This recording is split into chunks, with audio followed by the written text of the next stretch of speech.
ವರ್ಷಗಳ ಹಿಂದೆ ಇಲ್ಲಿಂದ ಈ ಜಾಗದಿಂದ ಒಂದು 4-5 ಕಿಲೋಮೀಟರ್ ದೂರದಲ್ಲಿ ಇದ್ದಂತಹ ಪ್ಯಾರಾಮೌಂಟ್ ಚಿತ್ರಮಂದಿರದಲ್ಲಿ ಪ್ರಾಯಶಃ ಈ 7:30 ಹೊತ್ತಿಗೆನೆ ಒಂದು ಚಿತ್ರದ ಪ್ರದರ್ಶನ ಆರಂಭ ಆಗುತ್ತೆ. ಅದು ಸತಿ ಸುಲೋಚನ. 90 ವರ್ಷಗಳ ಹಿಂದೆ ಆ ಚಿತ್ರ ಪ್ರಾರಂಭ ಆದಾಗ ಹೌಸ್ಫುಲ್ ಪ್ರದರ್ಶನ ಇತ್ತಂತೆ ಅಂತ ಯಾಕೆ ಹೇಳ್ತಾ ಇದ್ದೀನಿ ಅಂದ್ರೆ ನಾನು ಕೂಡ ಕೇಳಿದ್ದು ಓದಿದ್ದು. ಪ್ರದರ್ಶನ ಆರಂಭ ಆದಾಗ ಇಡೀ ಚಿತ್ರಮಂದಿರದಲ್ಲಿ ಎಲ್ಲ ದೀಪಗಳನ್ನು ಆರಿಸಿದಾಗ ಅಲ್ಲಿದ್ದಂತ ಎಲ್ಲ ಪ್ರೇಕ್ಷಕರಿಗೆ ಒಂದ್ಸರಿ ಗಲಿಬಿಲಿ ಆಯ್ತಂತೆ. ಸಿಂಹದ ಧ್ವನಿ ಗರ್ಜನೆ ಕೇಳ್ತಂತೆ. ಕೇಳಿದ ತಕ್ಷಣ ಎದ್ದು ಬಿದ್ದು ಎಲ್ಲ ಭಯವಾಗಿ ಓಡೋಕ್ ಶುರು ಮಾಡೋದಂತೆ. ಆ ಗೊಂದಲ ಆರಂಭ ಆಯ್ತು. ಗೊಂದಲ ಆರಂಭ ಆದ್ಮೇಲೆ ಇದೇ ತರದ ತೆರೆ ಮೇಲೆ ಸಿಂಹದ ಚಿತ್ರ ಬಂತು ಅಂತ ಕೇಳಿದ್ರು. ಚಿತ್ರ ಬಂದಾಗ ಎಲ್ಲರೂ ಪ್ರೇಕ್ಷಕರಿಗೆ ರೋಮಾಂಚನ ಆಯ್ತಂತೆ. ಮೊದಲ ಬಾರಿಗೆ ಅಲ್ಲಿವರೆಗೂ ಶಬ್ದ ಇಲ್ಲದೆ ಇದ್ದಂತ ಚಿತ್ರಗಳನ್ನ ನೋಡ್ತಾ ಇದ್ದ ಕನ್ನಡದ ಪ್ರೇಕ್ಷಕನಿಗೆ ಒಂದು ಗರ್ಜನೆಯ ಮೂಲಕ ಚಿತ್ರ ಆರಂಭ ಆಯಿತು. ಚಿತ್ರ ಆರಂಭ ಆದಂತ ಮೊದಲ ವಾಕ್ಯ, ಮೊದಲ ಪದ ಏನು ಅಂತ ನಮ್ಗೆ ಯಾರಿಗೂ ಗೊತ್ತಿಲ್ಲ. ಇಲ್ಲಿರುವಂತ ಹಿರಿಯರು ಸಾಕಷ್ಟು ಜನ ಇದ್ರೆ ಅವ್ರಿಗೂ ಪ್ರಾಯಶಃ ಅದು ಗೊತ್ತಿರ್ಲಿಕ್ಕಿಲ್ಲ. ಯಾಕೆಂದ್ರೆ ಇಲ್ಲಿಗೆ 90 ವರ್ಷದ ಹಿಂದೆ ಅಂದ್ರೆ ಅದನ್ನ ನೋಡಿದಂತ ಪ್ರೇಕ್ಷಕನಿಗೆ ಅವನ ನೆನಪಿನ ಶಕ್ತಿ ಸ್ಪಷ್ಟವಾಗಿರ್ಬೇಕು ಅಂದ್ರೆ ಕನಿಷ್ಠ 15 ವರ್ಷ ಆಗಿರ್ಬೇಕು. 15 ವರ್ಷ ಆದ್ರೂ 105 ವರ್ಷದ ವ್ಯಕ್ತಿ ಯಾರಾದ್ರೂ ಇದ್ದರೆ ಅವರ ಬಾಯಿಂದ ನಾವು ಕೇಳಿದ್ರೆ ಅವತ್ತಿನ ಪ್ರದರ್ಶನ ಹೇಗಾಯಿತು, ಮೊದಲ ವಾಕ್ಯ, ಕನ್ನಡದ ಮೊದಲ ವಾಕ್ಯ ಸತಿ ಸುಲೋಚನದಲ್ಲಿ ಯಾವುದಾಗಿತ್ತು ಅನ್ನೋದು ನಮ್ಗೆ ಯಾರಿಗೂ ಗೊತ್ತಿಲ್ಲ. ಆದ್ರೆ ಇದನ್ನೆಲ್ಲ ನೆನಪಿನಲ್ಲಿ ಬೇರೆ ಬೇರೆ ಹಿರಿಯರು ಹೇಳಿದಂತನ್ನ ಇಟ್ಕೊಂಡು ನಾವು ಇವತ್ತು ಒಂದು ವಿಶೇಷವಾದ ಪತ್ರಿಕಾಗೋಷ್ಠಿಗೆ ನಿಮ್ಮನ್ನೆಲ್ಲರನ್ನು ಆಹ್ವಾನಿಸ್ತಾ ಇದ್ದೀನಿ. ಸಾಮಾನ್ಯವಾಗಿ ಯಾವುದೇ ಒಂದು ಕಾರ್ಯಕ್ರಮ ಆಹ್ವಾನವಾಗುವಾಗ ಒಂದು ಪ್ರಾರ್ಥನೆಯೊಂದಿಗೆ ಪ್ರಾರಂಭ ಆಗುತ್ತೆ. ಇದೇ ಚಿತ್ರದ ಪಾರ್ವತಿ ಬಲುಚೆತ್ತರೆ ಅಂತ ಒಂದು ಪದ್ಯ ಇದೆ. ಅದು ಆಗ ಮೊದಲ ಚಿತ್ರಗೀತೆ, ಅತಿ ಯಶಸ್ವಿಯಾದ ಚಿತ್ರಗೀತೆ. ಅದರ ರಾಗ ಏನು ಅದು ಕೂಡ ನಮ್ಗೆ ಗೊತ್ತಿಲ್ಲ. ಕರಹರಿ ರಾಗ ಅಂತ ನಾವು ಕೇಳಿದೀವಿ. ಅದನ್ನ ನಾನು ನಿನ್ನೆ ನನ್ನ ಮಿತ್ರ ಬಿ ಮನೋಹರ್ ಸಂಗೀತ ನಿರ್ದೇಶಕರಿಗೆ ಹೇಳಿದೆ. ಅದರ ಹಾಡಿನ ಪಠ್ಯವನ್ನ ಕೊಡ್ತೀವಿ. ಆ ಕರಹರಿ ರಾಗದಲ್ಲಿ ಆ ಪದ್ಯವನ್ನ ಹಾಡಿಸೋದಕ್ಕೆ ಸಾಧ್ಯನಾ ಅಂತ ಅವರು ನಿನ್ನೆ ಅದನ್ನ ಟ್ಯೂನ್ ಮಾಡಿ ಆ ರಾಗದಲ್ಲಿ ನಮ್ಮ ಇವ್ರು ಬಂದಿದ್ದಾರೆ, ಇಡಾ ದಿಲೀಪ್ ಬಂದಿದ್ದಾರೆ, ಅದನ್ನ ಆಡ್ತಾರೆ. ಹಾಡೋದ್ರ ಮೂಲಕ ಈ ಕಾರ್ಯಕ್ರಮವನ್ನು ಆರಂಭ ಮಾಡೋಣ ಅಂತ ಹೇಳ್ತೀನಿ. ದಯವಿಟ್ಟು ಇಡಾ ದಿಲೀಪ್ ಅವರು ಬಂದು ಆ ಪದ್ಯವನ್ನು ಹಾಡೋದ್ರ ಮೂಲಕ ಇದಕ್ಕೆ ಒಂದು ಶುಭಾರಂಭವನ್ನು ಮಾಡಬೇಕು ಅಂತ ನಾನು ಕೇಳ್ಬೋದು. ಮುಂದಿನ ವರ್ಷ ಮಾರ್ಚ್ 3ನೇ ತಾರೀಕು. ಸೊ ಈ ನಿಟ್ಟಿನಲ್ಲಿ ಬರೀ ಸತಿ ಸುಲೋಚನಾ ಮೊದಲನೇ ಸಿನಿಮಾ ಅನ್ನೋದರ ವಿಚಾರವನ್ನ ಹೊರತುಪಡಿಸಿ ಆ ಸಿನಿಮಾ ಹೇಗಾಯ್ತು, ಆ ಜರ್ನಿ ಹೇಗಿತ್ತು, ರಿಲೀಸ್ ಆಗೋದಕ್ಕೆ ಏನೇನು ಸಮಸ್ಯೆಗಳಿತ್ತು, ಆರ್ಟಿಸ್ಟ್ಗಳು, ತಂತ್ರಜ್ಞರು ಪಟ್ಟಂತಹ ಒಂದು ಶ್ರಮ, ಅದೆಲ್ಲ ಇವತ್ತು ಈ ಒಂದು ಚಿತ್ರದ ಒಂದು ವೈಭೀಕರಣವಾದಂತಹ ಒಂದು ವಿಚಾರವನ್ನು ಮಾತಾಡೋದಕ್ಕೆ ನಮಗೆ ಅದು ಒಂದು ಪ್ಲಾಟ್ಫಾರ್ಮ್ ಆಗಿ ಸಿಕ್ಕದಂತಹ ಒಂದು ವಿಚಾರ. ಆದ್ರೆ ಈ ನಡೆದಂತ ಪ್ರೋಸೆಸ್ ಯಾರಿಗೂ ಗೊತ್ತಿಲ್ಲ. ಆ ಸಿನಿಮಾ ಹೇಗಾಯ್ತು ಅನ್ನೋದು ಗೊತ್ತಿಲ್ಲ. ಅದರ ಒಂದು ಪ್ರಿಂಟ್ ನಮ್ಮ ಹತ್ರ ಇಲ್ಲ. ಸೊ ಈ ಸಿನಿಮಾದಲ್ಲಿ ನಾವು ಯಾವ್ಯಾವುದನ್ನ ಅಳವಡಿಸ್ಕೊಂಡು ಸತಿ ಸುಲೋಚನಕ್ಕೆ ಮತ್ತೆ ಒಂದು ಮರುಜೀವನವನ್ನು ಕೊಡ್ಬೇಕು. ಅಂಡ್ ಇದು ಏನಕ್ಕೆ ಇಂಪಾರ್ಟೆಂಟ್ ಅನ್ನೋದ್ರ ಬಗ್ಗೆ ನಾನು ಆಮೇಲೆ ಹೇಳ್ತೀನಿ. ಆದ್ರೆ ಇವತ್ತಿನ ಉದ್ದೇಶ ಏನು ಅಂದ್ರೆ, ಇವತ್ತೇ ಬಿಡುಗಡೆ ಆಗಿದ್ದು ಸಿನಿಮಾ 3/3/1934, 90 ವರ್ಷಗಳನ್ನು ಮುಗಿಸಿ 91 ವರ್ಷಗಳು ಕೂಡ ಕಂಪ್ಲೀಟ್ ಆಗಿದೆ. ಆದರೆ ಈ ಡೇಟ್ ಅನ್ನ ನಾವು ಮಿಸ್ ಮಾಡಬಾರ್ದು. ಅಂಡ್ ಇನ್ನೊಂದು ಬಹಳ ಆಸೆಯ ಒಂದು ವಿಷಯ ಏನು ಅಂದ್ರೆ, ನಮಗೆ ನಾವು ಅನ್ಕೊಂಡಿರೋದು ಇವತ್ತು ನಾವು ಇದನ್ನ ಲಾಂಚ್ ಮಾಡಿದೀವಿ, ಮುಂದಿನ ವರ್ಷ 3ನೇ ತಾರೀಕು ಮಾರ್ಚ್ ಅಷ್ಟರಲ್ಲಿ ನಾವು ರಿಲೀಸ್ ಮಾಡಬೇಕು ಅಂತ ಕೂಡ. ಯಾಕಂದ್ರೆ ದಟ್ ಶುಡ್ ಬಿ ಸೊ ಹಾಗಾಗಿ ಇವತ್ತು ಈ ಒಂದು ಅದ್ಭುತವಾದ, I call this as a historical moment ಅಂತ. ಬಿಕಾಸ್ ಇಷ್ಟು ಜನ ಸೇರಿರೋದು, ಇಂಥ ಒಂದು ಸಿನಿಮಾನ ಮತ್ತೆ ಅದಕ್ಕೊಂದು ಮರುಜೀವನ ನೀಡೋದು, ಅದು ಒಂದು ದೊಡ್ಡ ಒಂದು ಜವಾಬ್ದಾರಿ ಹೌದು. ಅಂಡ್ ನಾನು ಶೇಷಾದ್ರಿ ಸರ್ ಹೇಳಿದಾಗ ಅವರು ತುಂಬಾ ಖುಷಿಯಿಂದ ಒಪ್ಕೊಂಡಿದ್ದಾರೆ.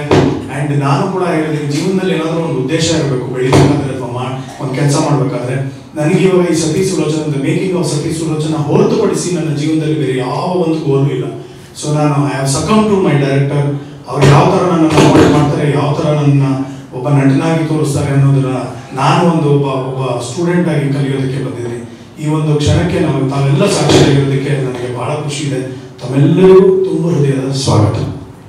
1933ನೇ ಇಸವಿಯಲ್ಲಿ ಪ್ರಾರಂಭ ಆದಾಗ ಒಂದೇ ಯಾವ ಚಲನಚಿತ್ರ ಲೈಟೇ ಇರಲಿಲ್ಲ. ನಿಮ್ಗೆಲ್ಲ ಆಶ್ಚರ್ಯ ಆಗ್ಬೋದು. ಇವತ್ತು ಡಿಜಿಟಲ್ ಮೀಡಿಯಾದಲ್ಲಿ ಮೊಬೈಲ್ನಲ್ಲಿ ಯಾವ ಚಿತ್ರವನ್ನು ಬೇಕಾದ್ರೂ ಸ್ಪಷ್ಟವಾಗಿ ನಾವು ತೆಗಿಬಹುದು. ಆದ್ರೆ ಸೆಲ್ಯುಲಾಯ್ಡ್ ನಲ್ಲಿ 1933ನೇ ಇಸವಿಯಲ್ಲಿ ಈ ಚಿತ್ರೀಕರಣ ಹೇಗಾಗಿರಬಹುದು, ಇದರ ಸಂಶೋಧನೆಯನ್ನು ಮಾಡ್ತಾ ಹೋದಾಗ ಗೊತ್ತಾಯ್ತು, ಎಲ್ಲವನ್ನು ಸೆಟ್ ನಲ್ಲಿ ಶೂಟಿಂಗ್ ಮಾಡಿದ್ದಾರೆ. ಇದರ ಒಂದೇ ಒಂದು ಸೋರ್ಸು ಸೂರ್ಯದೇವ. ಸೂರ್ಯನ ಬೆಳಕನ್ನ ತೆರೆದ ಆಕಾಶ, ಈ 4 ಗೋಡೆಗಳ ಸೆಟ್ ಹಾಕಿ ಮೇಲ್ಗಡೆ ಪೂರ್ತಿ ಓಪನ್ ಜಾಗವನ್ನು ಇಟ್ಕೊಂಡು ಅಲ್ಲಿಂದ ಸೂರ್ಯನ ಬೆಳಕನ್ನ ನಮ್ಮ ರಿಫ್ಲೆಕ್ಟರ್ಗಳ ಮೇಲಿಟ್ಟು ಅದರಿಂದ ಹೈಲೈಟು ಬ್ಯಾಕ್ ಲೈಟು ಇವೆಲ್ಲ ಕ್ರಿಯೇಟ್ ಮಾಡಿ ಸತಿ ಸುಲೋಚನವನ್ನ ನಮಗೆ ಇಂಥ ಮಹನೀಯರು ನೀಡಿದ್ದಾರೆ. ಇದೊಂದು ಅದ್ಭುತವಾದಂತಹ ಜೊತೆಗೆ ಟ್ರಿಕ್ ಶಾಟ್ಗಳನ್ನ ಮಾಡಿದಂತವಾಗ. ಟ್ರಿಕ್ ಶಾಟ್ ಹೇಗೆ ಅಂದ್ರೆ, ಇದು ಸತಿ ಸುಲೋಚನ ಅಂದ್ರೆ ಸಣ್ಣ ಒಂದು ಹಿನ್ನೆಲೆಯನ್ನು ಹೇಳ್ತೀನಿ. ಮಹಾಭಾರತದ ಒಂದು ಉಪಕಥೆ. ರಾವಣನ ಮಗ ಇಂದ್ರಜಿತುವಿನ ಹೆಂಡತಿ ಸತಿ ಸುಲೋಚನ. ಯಾಕೆ ಆಕೆಗೆ ಸತಿ ಸುಲೋಚನ ಹೆಸರು ಬಂತು ಅನ್ನೋದು ಕೂಡ ಒಂದು ವಿಶೇಷವಾದ ಕಾರಣ ಇದೆ. ಮಹಾಪತಿವ್ರತೆ, ದೈವ ಭಕ್ತಳು. ಆಕೆ ಗಂಡನಿಗೆ ಹೇಳ್ತಾರೆ, ಸೀತೆಯನ್ನು ಅಪಹರಿಸಿದ್ದು ತಪ್ಪು, ನೀವು ಆಕೆಯನ್ನ ಬಿಟ್ಟು ಕಳಿಸಿ ರಾಮನ ಬಳಿಗೆ ಅಂತ. ಆದ್ರೆ ಯಾವ್ದಾವ್ದೋ ಕಾರಣಕ್ಕೋಸ್ಕರ ರಾವಣ ಮತ್ತೆ ಇಂದ್ರಜಿತ್ತು ಅದಕ್ಕೆ ಒಪ್ಪದೆ ಯುದ್ಧಕ್ಕೆ ಆಹ್ವಾನ ಕೊಡ್ತಾರೆ. ಯುದ್ಧ ಮಾಡೋ ಸಂದರ್ಭದಲ್ಲಿ ಇಂದ್ರಜಿತುವಿನ ಹೆಸರು ಮೇಘನಾಥ, ಮೊದಲನೇ ಹೆಸರು ಮೇಘನಾಥ ಅಂತ. ಮೇಘನಾಥ ಬ್ರಹ್ಮನನ್ನ ಕುರಿತು ತಪಸ್ಸು ಮಾಡಿ ವಿಶೇಷವಾದ ಶಕ್ತಿಯನ್ನ ಸಂಪಾದಿಸಿರ್ತಾನೆ. ಅವನ ಯಾವುದೇ ದೇಹದ ಒಂದು ತುಂಡು ಬಿದ್ರೂ ಮತ್ತೆ ಅವನಿಗೆ ಜೋಡಣೆ ಆಗುತ್ತೆ, ಅವನಿಗೆ ಸಾವೇ ಬರುವುದಿಲ್ಲ. ಹಾಗಾಗಿ ಇಂದ್ರಿಯಗಳನ್ನ ಜಯಿಸಿದವನು ಇಂದ್ರಜಿತು ಅಂತ ಅವನಿಗೆ ಪ್ರಖ್ಯಾತವಾದ ನಾಮ ಬಂದಿರುತ್ತೆ. ಅಂಥ ಇಂದ್ರಜಿತು ಹೋರಾಟಕ್ಕೆ ಹೊರಡ್ತಾನೆ. ಮೊದಲು ಅವನು ಎದುರಿಸಿದ್ದು ಲಕ್ಷ್ಮಣನನ್ನ.